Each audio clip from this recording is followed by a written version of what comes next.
becomes her shield. Her truth is bleeding. Marie Santiago is a brave rider, fearless truth speaker, setting hearts on fire. Unmasking racism's dark roots, the brutal history they don't want you to know. Welcome, everyone.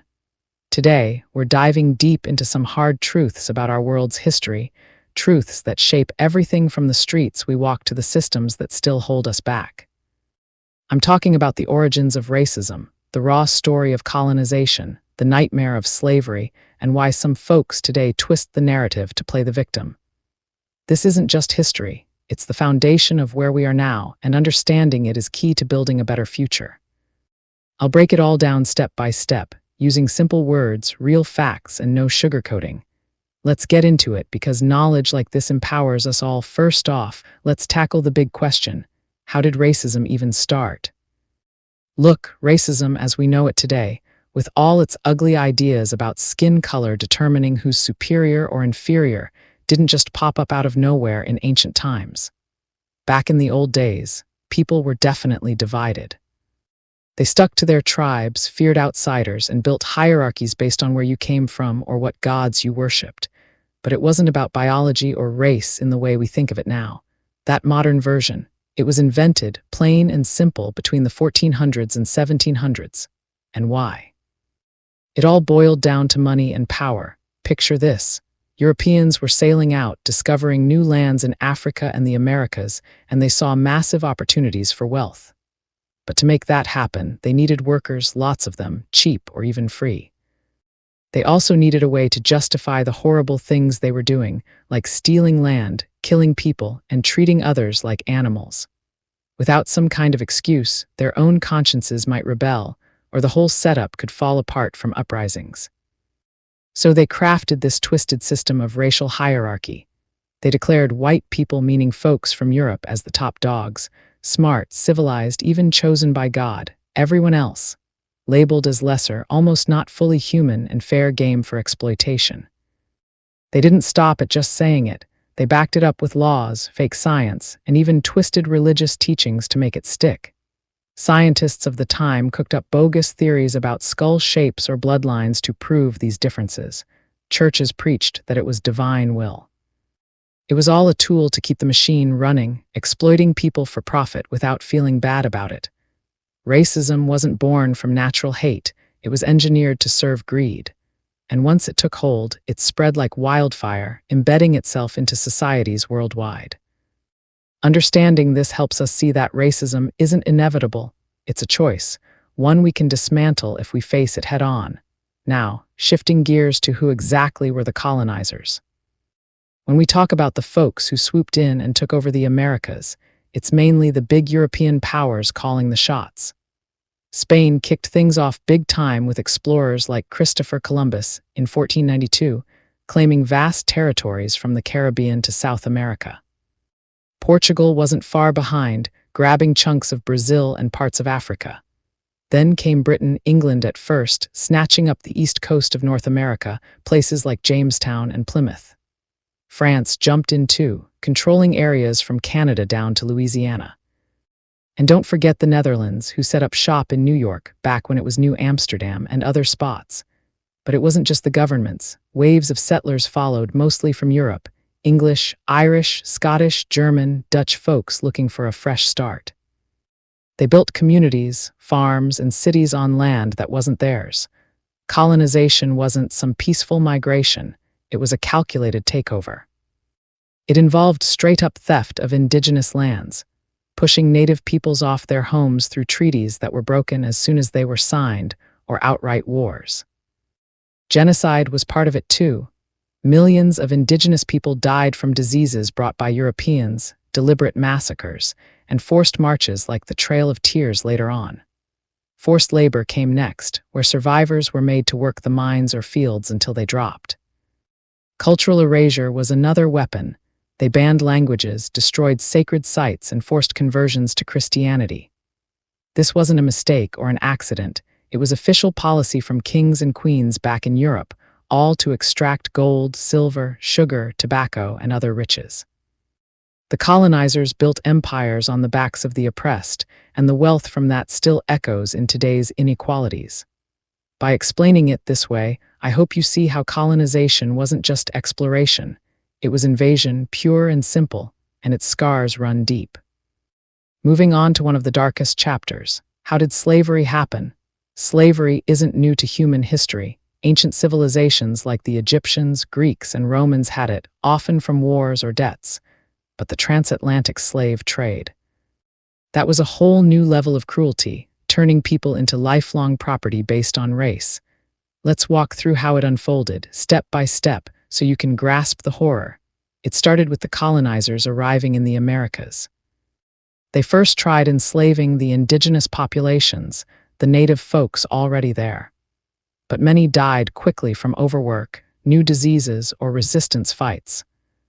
The Europeans realized they needed a tougher workforce that could handle the hot, disease-ridden plantations growing crops like sugar and cotton.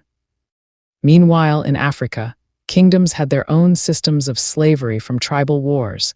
Captives were traded locally, but it wasn't usually for life or passed down to kids. That's where Europeans stepped in and supercharged it. They made deals with African leaders, supplying guns and goods in exchange for captives. What followed was industrialized horror. Millions of Africans were kidnapped from their villages, chained up, and marched to coastal forts.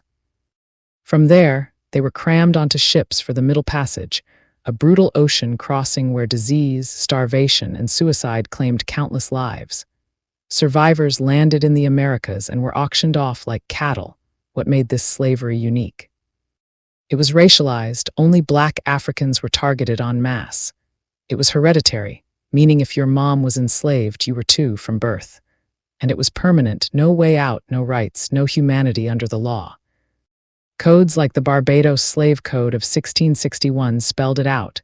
Enslaved people were property, could be beaten or killed without consequence. This system was enforced with whips, chains, and overseers, all to squeeze every bit of profit from cash crops.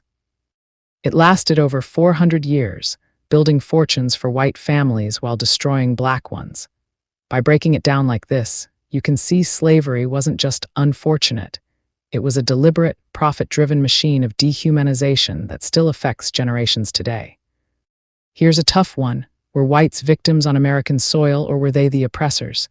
The answer is both, but let's be clear. It's not the same, and it's not systemic in the way it was for others. Sure, some white people suffered horribly. Think about indentured servants, poor Europeans who signed contracts to work for years in exchange for passage to America. They toiled in fields, faced beatings, and many died before their terms ended. Poor laborers from places like England or Germany got exploited by rich landowners, scraping by in poverty. Irish immigrants, especially in the 1800s, dealt with no Irish need apply signs, religious hate from Protestants, and backbreaking jobs in factories or railroads. They endured class oppression, where the elite squeezed them for cheap labor, and religious discrimination that kept them out of power. But here's the key difference. Their suffering wasn't baked into the system based on race. Indentured servitude ended after a set time, usually 4 to 7 years, and their kids were born free. Over time, these groups got folded into the idea of whiteness, gaining rights like voting, owning land, and legal protection that others didn't have. They could climb out, assimilate, and even benefit from the very system that oppressed minorities. Compare that to indigenous peoples.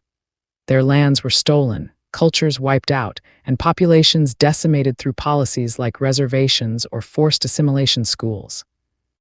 Or enslaved Africans and their descendants, treated as property for generations, denied education, family unity, and basic humanity even after freedom through Jim Crow laws and lynchings. White folks might have been victims of class or circumstance, but they weren't targeted as a race. In fact, the system of white supremacy was designed by and for them, giving even poor whites a leg up over people of color. It's important to acknowledge all suffering, but pretending it's equal ignores who held the power and who still does in many ways. Finally, why do some people, often white folks, claim victimhood today? It boils down to this. When you're used to being on top, equality can feel like a kick in the gut. Let's unpack the reasons, because this narrative is everywhere, from social media rants to political rallies, and it's dangerous if we don't call it out. First, there's historical amnesia, a fancy way of saying people forget or never learn the real story. Schools and books often gloss over the ugly parts. Slavery gets mentioned as workers, colonization as discovery. So, folks grow up thinking history was fair, and any pushback today feels like an attack. Second, class confusion plays a huge role. Poor white people have always been stepped on by the rich elite, the factory owners, the bankers. But instead of pointing fingers at those power structures, they're fed stories blaming immigrants, black people, or other minorities for taking jobs or resources. It's a divide-and-conquer tactic that's worked for centuries. Third, it's about losing unearned perks. For a long time, being white meant automatic advantages, like better loans, safer neighborhoods, or not getting profiled by cops. When society starts leveling the playing field through things like civil rights or affirmative action, that shift feels like oppression to those who never admitted the perks existed in the first place. Fourth, politics and money fuel it. Victimhood sells. It's a goldmine for politicians, media pundits, and influencers. They stir up fear. They're coming for your way of life. It rallies votes, boosts ratings, and distracts from real issues like wage gaps or health care. Lastly, it's an identity crisis. If your sense of self was tied to being the default or superior, facing accountability through things like reparations talks or diversity programs feels like erasure.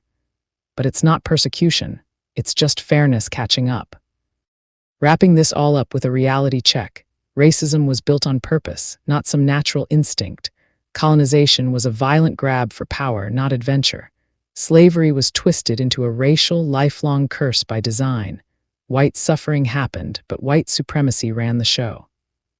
And today's victim claims, they often dodge the truth about who set the rules. History isn't here to make us guilty, it's to keep us honest. And honesty, it shakes things up, but it's the only way forward. If this message spoke to you, even just a little, stay connected with me by following. Your support truly matters more than you realize, and every moment you take to listen is deeply appreciated. Please leave a like on this video and share your thoughts in the comments after hearing the story.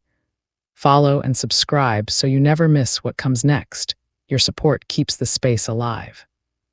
It costs nothing, yet it means everything to me.